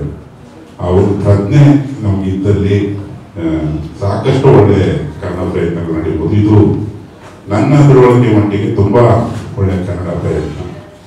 ನಾನು ಒಬ್ಬ ಸ್ನೇಹಿತನಾಗಲ್ಲ, ಒಬ್ಬ ನಟನಾಗಿ ತುಂಬ ಇಷ್ಟಪಡ್ತೀನಿ. ಅವನ ಸೆನ್ಸ್ ಆಫ್ ಹ್ಯೂಮರ್ನ ಮತ್ತು ಅವನ ಒಳಗಡೆ ಒಬ್ಬ ರೈಟರ್ ಇದ್ದಾನೆ, ಅದು ಇವರೆಗೂ ಆತ ಆಚೆ ತೋರಿಸಿಲ್ಲ. ವೈಯಕ್ತಿಕವಾಗಿ ತುಂಬ ಶುಭ ಕೋರ್ತೀನಿ ಒಬ್ಬ ಸ್ನೇಹಿತನಾಗಿ. ಹಾಗೆ ಶೇಷಾದ್ರಿ ಸರ್ ಮೊದಲಿಂದ ಪರಿಚಿತರು, ಗುರು ಸಮಾನರು. ಇದು ತುಂಬ ದೊಡ್ಡ ಸಾಹಸ ಸರ್, ಜಯಮ್ಮ ಚೆನ್ನಾಗಿ ಕೆಲಸಬೇಕು ನಮಗೆ. ಬಟ್ ಇಂಥದ್ದು ಏನೋ ಒಂದಕ್ಕೆ ಯಾರೋ ಕೈ ಹಾಕಿದಾಗ ಅದು ಇವತ್ತಿನ ಸಿನಿಮಾಗಳ ವಿಷಯಕ್ಕೆ ಬಂದ್ರಂತೂ ತುಂಬ ಧೈರ್ಯ ಕೊಡುತ್ತೆ. ನೀವೆಲ್ಲ ಇಂಥ ಸಾಹಸ ಕೈ ಹಾಕೋದು ಕಾರಣ ಏನಂದ್ರೆ, ನಾವು ಯಾವುದೇ ಸಿನಿಮಾ ಮಾಡಿದ್ರು ಜನ ಸಿನಿಮಾ ಮಂದಿರಕ್ಕೆ ಬರ್ತಾ ಇಲ್ಲ ಅಂತ ಹೇಳೋದೇ ಪ್ರಮೋಷನ್ ಮಾಡ್ಕೊಂಡ್ಬಿಟ್ಟಿದ್ವಿ ಎಲ್ಲರೂ. ಈ ಥರದ ಪ್ರಯತ್ನಗಳು ಒಬ್ರು ಯಾರಾದರೂ ಕೈ ಹಾಕಿದ್ರೆ ಸಾಕಷ್ಟು ಉದ್ಯಮಕ್ಕೆ ಒಳಿತಾಗ್ತದೆ. ಮತ್ತು ಇದು ತುಂಬಾ ದೊಡ್ಡ ರೀಚು. ಇದರ ಸ್ಪ್ಯಾನ್ ಇವತ್ತು ಒಂದು ಪುಟ್ಟ ಹಾಲನ್ನು ನಡೀತಿದೆ, ಮುಂದೆ ತುಂಬಾ ದೊಡ್ಡದಾಗುತ್ತೆ ಅನ್ನೋ ಒಂದು ಅತಿಶಯ ನಂಬಿಕೆ ನನಗಿದೆ. ಮಾತಾಡೋದಕ್ಕೆ ಕರೆದಿದ್ದಕ್ಕೆ ಧನ್ಯವಾದ. ಅದರಲ್ಲಿ ಭುಜಂಗಯ್ಯನ ದಶಾವತಾರ ಅಂತ ಸಿನಿಮಾ ಮಾಡ್ತಾರೆ.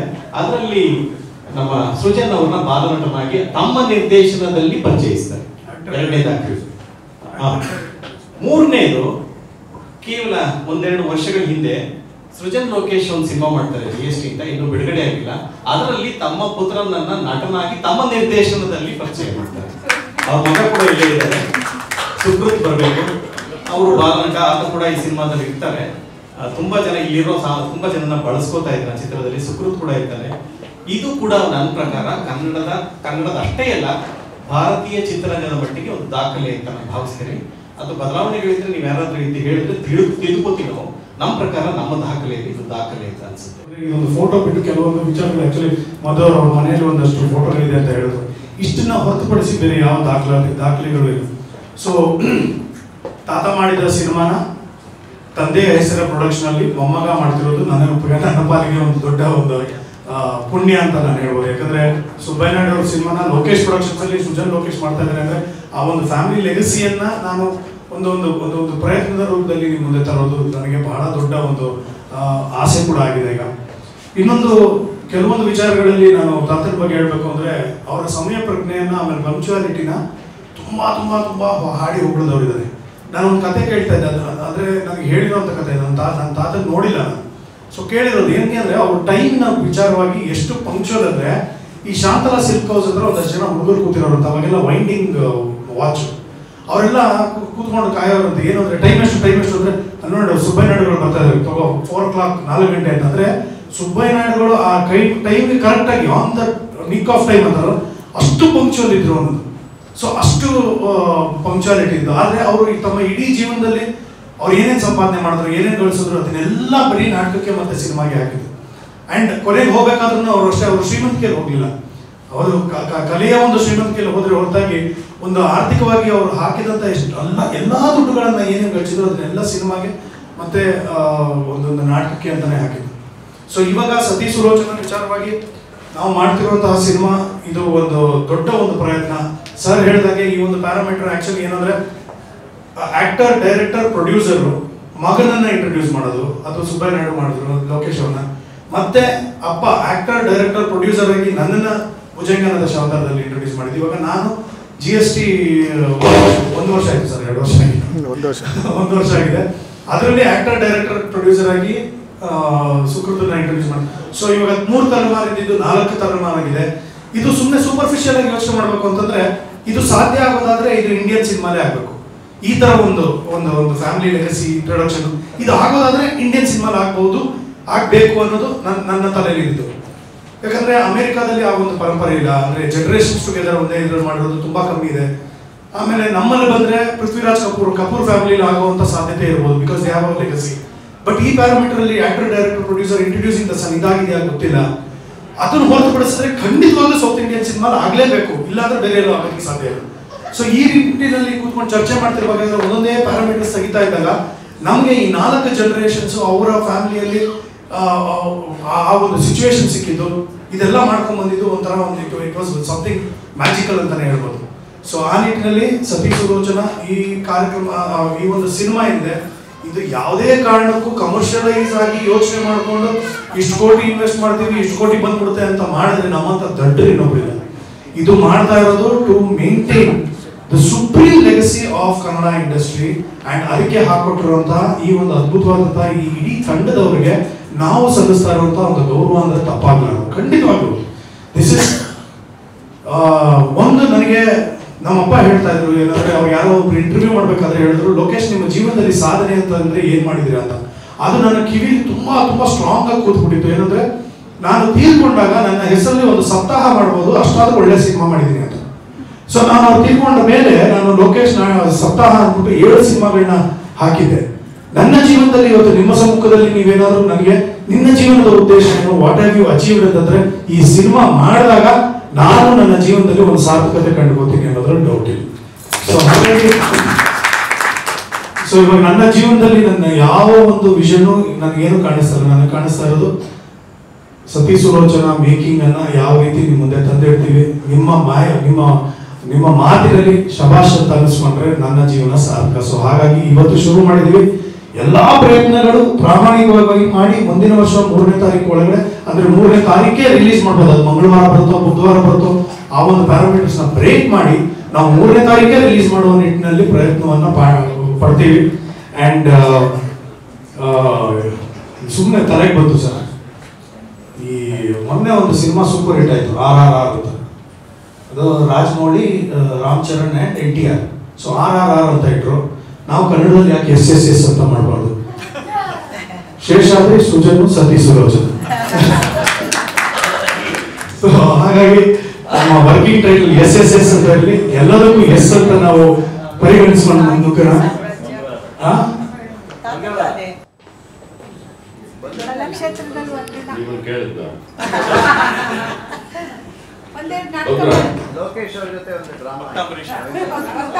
ಯಾಕೆ ಕೇಳಿದೆ ಅಂತಂದ್ರೆ, ನನ್ನ ಆತ್ಮೀಯ ಗೆಳೆಯ ಲೋಕೇಶ್ ಅಟವಾದಿ ಅಂದ್ರೆ ಅಟವಾದಿ, ನನ್ನ ಅಕಾಡೆಮಿ ಅಧ್ಯಕ್ಷ ಲೋಕೋ ಹೇಗಾದ್ರು ಮಾಡಿ ರಾಜ್ಕುಮಾರ್ ಕರ್ಸ್ಬೇಕು, ಅದು ಸಾಧ್ಯವೇ ಇಲ್ಲ. ಬರ್ಕೋ, ಡೇಟ್ ತಗೋ, ಇಂಥ ದಿನ ನಾನು ಮಾಡಿಸ್ತೀನಿ ಅಂತಂದ. ಕೊನೆಗೆ ರಾಜ್ಕುಮಾರ್ ಬಂದು ಕಲಾಕ್ಷೇತ್ರದ ಸ್ಟೇಜ್ ಮೇಲೆ ನಾಟಕ ಮಾಡಿದ್ರು. ಇಬ್ಬರೇ, ರಾಜ್ಕುಮಾರ್, ಲೋಕೇಶ್.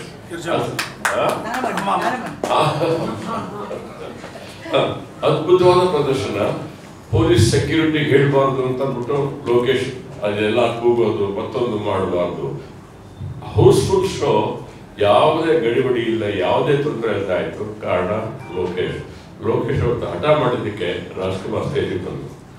ಇವತ್ತು ಅವ್ರ ಮಗ ಹಠ ಮಾಡೋದಕ್ಕೆ ಅವ್ರ ತಾತ ಸ್ಟೇಜ್ ಬರ್ತಿದ್ದಾರೆ. ಶುಭವಾಗಲಿ. ಇಡೀ ಕುಟುಂಬ ಒಂಥರ ಹಠ ಇದೆ, ರಂಗಭೂಮಿ ಇದೆ, ಚಲನಚಿತ್ರ ಇದೆ. ದೇವ್ರವ್ರಿಗೆ ಒಳ್ಳೇದು ಮಾಡಲಿ. Good night.